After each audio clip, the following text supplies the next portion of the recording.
یہ صرف ایک کہانی نہیں، یہ اتہاس کی چھاتی پر لکھا ہوا انصاف ہے۔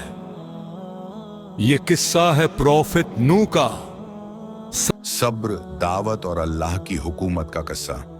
ایک دور تھا جب انسان اللہ کو بھول چکا تھا، پتھروں کو سجدہ ہوتا تھا، ہاتھوں سے بنائے ہوئے بت اور دلوں میں گھمنڈ کا تخت۔ اسی اندھیرے میں اللہ نے ایک آدمی کو اٹھایا، نہ بادشاہ، نہ سپہ سالار، بلکہ حق کا بلانے والا۔ نوح علیہ السلام نے صرف ایک پیغام دیا، اللہ کی عبادت کرو، اس کے سوا کوئی معبود نہیں۔ وہ نرمی سے بولے، درد سے سمجھایا، دن میں بھی رات میں بھی، کھلے عام بھی، تنہائی میں بھی۔ انہوں نے کہا، اگر تم اللہ کی طرف لوٹ آؤ تو معافی ملے گی، برکت آئے گی اور رحمت برسے گی۔ لیکن لوگوں نے انکار کیا۔ لوگ ہنسے، انگلیاں کانوں میں ڈال لیں، کپڑے اوڑھ لیے تاکہ آواز نہ سنے۔ کہا گیا، تم بھی تو ہمارے جیسے انسان ہو۔ سرداروں کو ڈر تھا، امیروں کو حق پسند نہیں آیا، ماں باپ بچوں کو روکنے لگے۔ سال گزرے، دہائیاں بیتیں، صدیاں گزر گئیں۔ 950 سال نوح علیہ السلام ڈٹے رہے، نسلیں بدلی، دل پتھر ہوتے گئے، ایمان لانے والے گنے چنے رہے۔ نوح علیہ السلام نے ہاتھ اٹھائے، اے میرے رب، میں مغلوب ہو چکا ہوں، تو ہی مدد فرما۔ یہ غصہ نہیں تھا، یہ بدلہ نہیں تھا، یہ انصاف تھا۔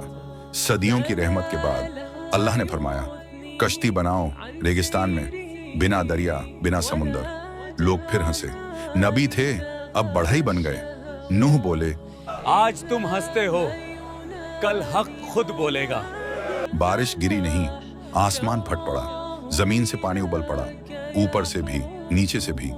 کشتی میں ایمان والے چھڑے، جانور جوڑوں میں آئے، دروازہ بند ہوا، اور پھر نوح کا اپنا بیٹا پیچھے رہ گیا۔ نوح پکارے، اے میرے بیٹے، سوار ہو جا، میں پہاڑ پر چڑھ جاؤں گا۔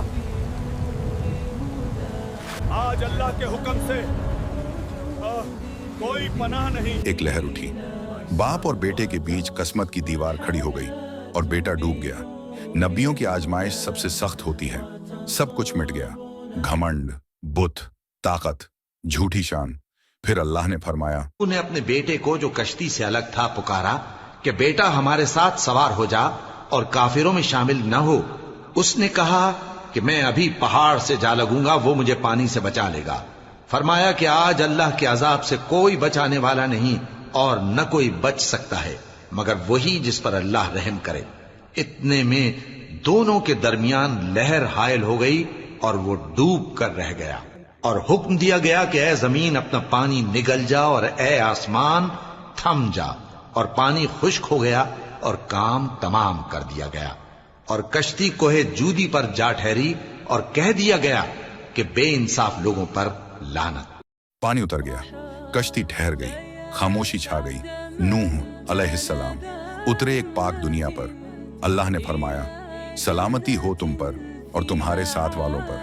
یہیں سے انسانیت نے نئی سانس لی۔ یہ قصہ پانی کا نہیں، یہ حقہ اور صبر کا ہے۔ حقہ تعداد سے نہیں پہچانا جاتا، مذاقہ حقاں کو جھوٹا نہیں کرتا، صبر کبھی جایا نہیں جاتا۔ اللہ کی رحمت عذاب سے پہلے آتی ہے، اور جب اللہ فیصلہ کر دے، نہ پہاڑ بچاتا ہے، نہ طاقت، نہ نسب،